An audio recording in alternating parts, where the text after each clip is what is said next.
सुबिक खाजा सरर यसरी मकै भट्ट अनि यसलाई के भन्छन् अरे पपकर्न हो तिमी पपकर्न भनेर खान्छौ नि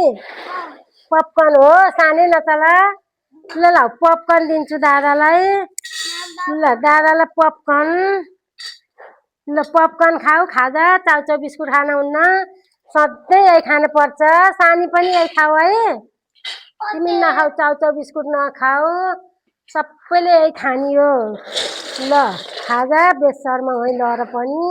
यही खाजा खानी चाउचाउ बिस्कुट नखाऊ है तो मोमो चाउमिन पनि धेर नखाऊ मैदाको हुन्छ है खान हुँदैन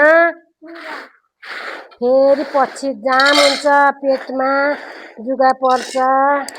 अनि बाबुलाई यो खासी पेटमा पाचन क्रिया राम्रो गर्छ यसले अनि पोसिलो हुन्छ घरको मकै भटमास यो चाहिँ अर्ग्यानिक हुन्छ के है